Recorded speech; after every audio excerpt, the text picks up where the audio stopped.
اللهم صل على سيدنا محمد يا رب صل وسلم دائما أبدا على حبيبي. الحمد لله نحمده ونستعينه ونستغفره ونؤمن به ونتوكل عليه ونعوذ بالله من شرور أنفسنا ومن سيئات أعمالنا من يهده الله فلا مضل له ومن يضلله فلا هادي له ونشهد أن لا إله إلا الله وحده لا شريك له ونشهد أن محمدا عبده ورسوله أما بعد فأعوذ بالله من الشيطان الرجيم بسم الله الرحمن الرحيم فلا تقل لهما أف ولا تنهرهما وقل لهما قولا كريما صدق الله العظيم وصدق رسوله النبي الكريم. میرے بزرگوں دوستوں، اگلے جمعہ میں بھی اسی آیت کے اوپر تھوڑی سی تقریر ہوئی تھی، بیان ہوا تھا فلا تقل لهما اف ولا تنهرهما وقل لهما قولا کریما. جب آپ کے والدین بڑھاپے کو پہنچ جائیں تو آپ ان کو اف تک نہ کہیں، آپ ان کی خدمت کریں، آپ ان کو جھڑکے نہیں، ان سے اونچی آواز میں بات نہ کریں. دوسری جگہ قرآن میں اللہ تعالیٰ ارشاد فرماتا ہے وَوَصَّيْنَا الْإِنسَانَ بِوَالِدَيْهِ إِحْسَانًا، تم اپنے والدین کے ساتھ حسن سلوک کرو. جتنی جگہ قرآن میں اللہ کا ذکر آیا ہے، اللہ کے ذکر کے بعد اللہ نے اپنے ذکر کے بعد آپ کے والدین کا ذکر کیا. جب بھی اللہ نے اپنے بارے میں بتایا تو اس کے بعد آپ نے والدین کے بارے میں بتایا. اللہ کے ذکر کے بعد قرآن میں ہر جگہ موجود ہے کہ آپ اپنے والدین کے ساتھ حسن سلوک کریں. موسیٰ علیہ السلام نے اللہ سے کہا کہ اللہ رب العزت آپ مجھے کوئی وصیت کریں. موسیٰ علیہ السلام نے اپنے رب سے کہا کہ آپ مجھے کوئی وصیت کریں.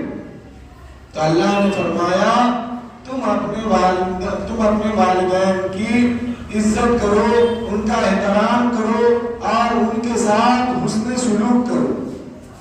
پھر موسیٰ علیہ السلام نے فرمایا کہ اللہ رب العزت آپ مجھے کوئی وصیت کرے. اللہ نے پھر سے وہی بات دہرائی کہ تم اپنے والدین کے ساتھ حسن سلوک کرو. یہاں تک کہ 9 مرتبہ کتابوں میں لکھا ہوا ہے کہ 9 مرتبہ موسیٰ علیہ السلام نے اللہ سے کہا کہ آپ مجھے کوئی وصیت کر دے. تو اللہ نے موسیٰ علیہ السلام سے فرمایا کہ آپ اپنے والدین کی عزت کریں، ان کی کفالت کریں، ان کے ساتھ حسن سلوک کریں. جب آپ یہ سب کام کریں گے تو آپ مجھے اپنا ولی پائیں گے. جس کی ولی کی ذمہ داری، ولی کہا جاتا ہے گارجین کو، جو ہمارے جو ولی ہوتے ہیں، جو بڑے ہوتے ہیں، اس کو کہا جاتا ہے. تو اللہ نے کہا موسیٰ علیہ السلام سے کہ جب تم ایسا کرو گے تو تم ہم کو ولی پاؤ گے، تم ہم کو جنت میں پاؤ گے اپنے ساتھ، تم ہم کو روز محشر میں پاؤ گے، تم ہم کو اپنے ساتھ پاؤ گے جب تم یہ کام کرو گے.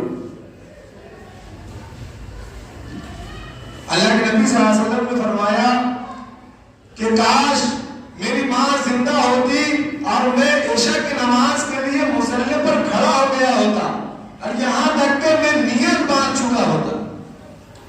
لیکن کاش میری ماں زندہ ہوتی اور میں عشاء کی نماز کے لیے مصلی پر کھڑا ہو جاتا اور یہاں تک کہ نیت باندھ لیتا، پھر میری ماں کہتی بیٹا محمد تو میں نیت توڑ دیتا۔ میں پہلے کہتا امی جان آپ بتائیے، پہلے میں آپ کا کام کروں گا پھر نماز پڑھوں گا۔ ابو حنیفہ رضی اللہ تعالیٰ نے اپنی کتاب میں بھی اس روایت کو لکھتے ہیں کہ اللہ کے نبی نے کہا کہ میں عشاء کی نماز کے لیے مصلی پر ہوتا اور میری ماں کہتی بیٹا محمد تو میں نماز توڑ دیتا اور پہلے کہتا جی اماں فرمائیے۔ تو قرآن میں حدیث میں جو ماں کے متعلق اور والدین دونوں ماں اور باپ دونوں کے متعلق جو باتیں آئی ہیں وہ بہت اونچی اونچی بات ہے،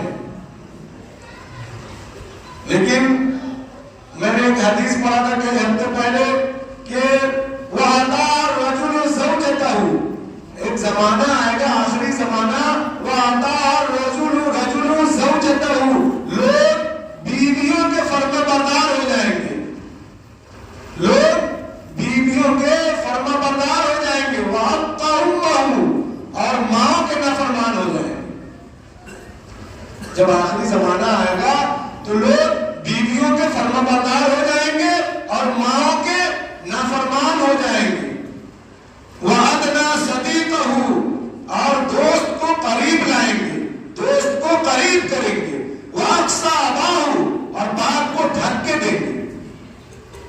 یہ سب آخری زمانے کے بارے میں اللہ کے نبی نے فرمایا وَأَدْنَىٰ صَدِيقَهُ، دوست کو قریب کریں گے، وَأَقْصَىٰ أَبَاهُ، باپ کو ڈھک کے دیں گے۔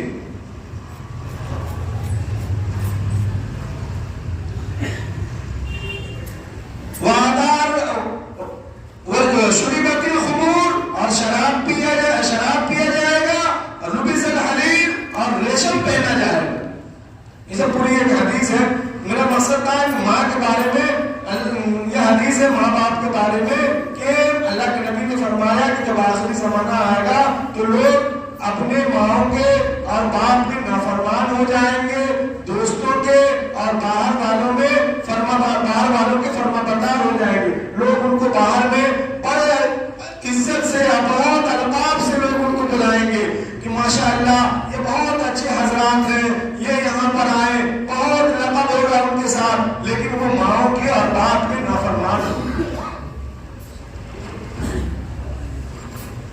باہر میں کافی لقب ان کے ساتھ جڑا ہوا ہوگا کہ یہ حضرات، یہ اعلان ہوتا ہے نا کہ یہ حضرات یہ اس قسم سے آ رہے ہیں، حضرت علامہ مولانا، بہت قسم سے القاب جڑے ہوئے رہتے ہیں، لیکن ان کا جو معاملہ ہوگا وہ گھروں میں اپنے والدین کے ساتھ اچھا نہیں ہوگا۔ میرے بزرگوں دوستوں، آپ اپنے جب والدین کو پائے تو اللہ کے نبی نے فرمایا کہ بد نصیب ہے وہ شخص جو اپنے والدین کو پائے اور اپنی جنت نہ بنا لے۔ اور جبرائیل علیہ السلام نے اس بات پر آمین بھی کہا۔ اس حدیث کو آپ نے بارہ سنا ہوگا کہ اللہ کے نبی جب منبر پر تشریف لے جا رہے تھے تو آپ نے خلاف عادت 3 بار آمین آمین کہا۔ جب آپ نے منبر کے پہلے سیڑھی پر پاؤں رکھا تو آپ نے کہا آمین، دوسرے پر پاؤں رکھا تو آپ نے کہا آمین، اور تیسرے پر پاؤں رکھا تو آپ نے کہا آمین۔ جب اللہ کے نبی کوئی خلاف عادت کام کرتے تو صحابہ بہت عزت سے، ہمارے اور آپ کی طرح نہیں، صحابہ بہت عزت سے اسے دریافت کرتے کہ اللہ کے نبی میرے ماں باپ آپ پر قربان کہ آپ نے آج جو بات کی وہ خلاف عادت تھی، وہ ہمیں سمجھ میں نہیں آئی۔ تو اللہ کے نبی نے فرمایا، اس میں کئی بات ہے، اس کا ایک بات اللہ کے نبی نے فرمایا برباد ہو جائے، مٹ جائے، مر جائے وہ شخص جس نے اپنے ماں باپ کو اپنے زندگی میں پایا اور اس کی خدمت کر کے اس نے اپنی جنت نہ بنا لی۔ تو میرے بزرگوں دوستوں، آج ہمیں اللہ کے نبی نے جو کتابوں میں بتایا ہے اس